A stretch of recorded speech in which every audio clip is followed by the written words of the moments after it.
Good day, ladies and gentlemen. This is Joy Stephen from the Pollens Studios.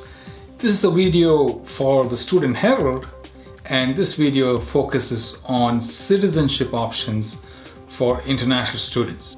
Canadian international students require less time as permanent residents to become a Canadian citizen. In this video, I am going to talk about Canadian citizenship and when international students who studied in Canada become eligible to apply.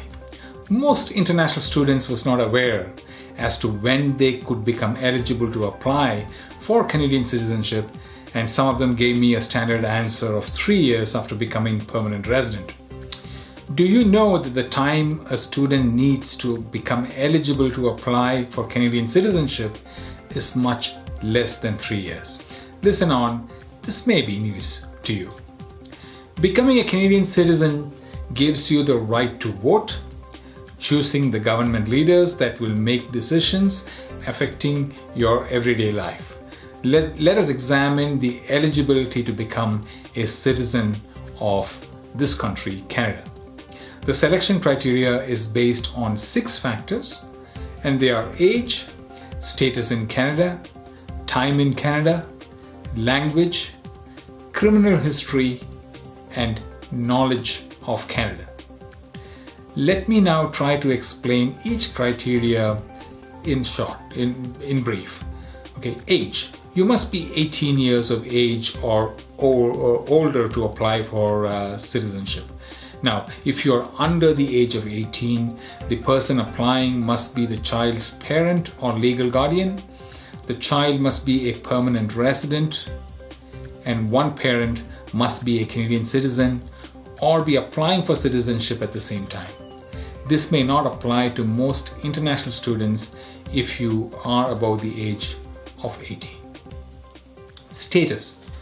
You must be a permanent resident in Canada for a minimum of 2 years. And your status can't be under review or under removal order. You don't need to have a permanent resident card to apply, but you must have the permanent resident status. Time in Canada. You must have lived in Canada for 3 years, that is 1,095 days, in the last 4 years before applying. This doesn't apply to applicants under 18. Living in Canada is defined by physical presence, which means any time you are absent from the country, be it on a holiday or for work, doesn't count towards your time spent in Canada. Only day trips during which you exited and returned to Canada the same day can be ignored while calculating your physical presence. Now, for international students or those who were in Canada on a work permit, this point is very important. You may also count time you spent in Canada before becoming a permanent resident. Each day you lived in Canada before becoming a permanent resident counts as half a day. Example, if you are in Canada as a student for 1 year, and then you lived in Canada on a post-study work permit for 1 year, and then you became a permanent resident, you then become eligible to apply for Canadian citizenship after you spend 2 years as a permanent resident. Language. You must have adequate language skills in either English or Canadian French.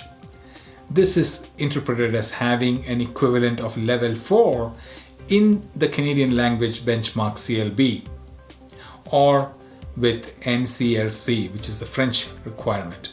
You should be able to take part in everyday conversations, understand simple instructions or directions, understand grammar, and be able to use tenses and structures that demonstrate that you know enough common words to answer questions and express yourself.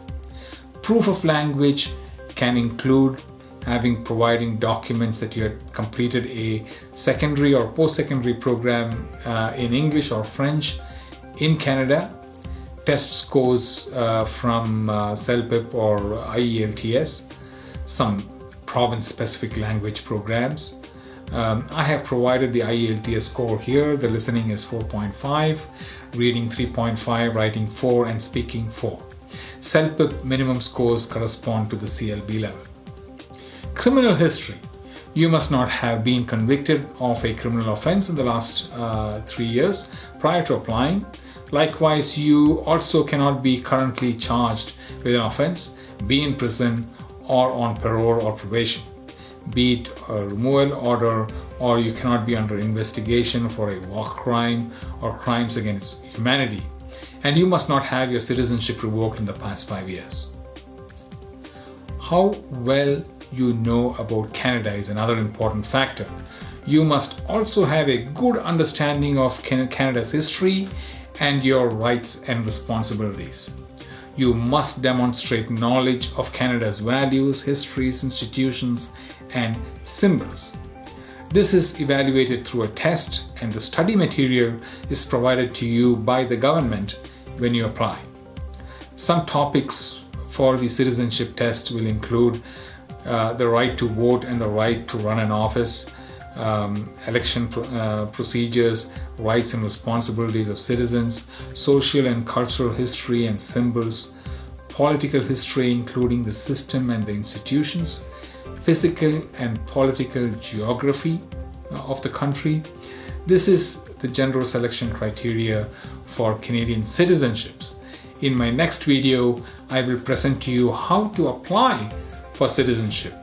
And this video will be coming out very soon. I would suggest you click the subscribe button below so that you are notified as to when the next video is uploaded. Good luck to all of you aspiring to become a Canadian Citizen A. This is Joy Stephen signing off. Thank you.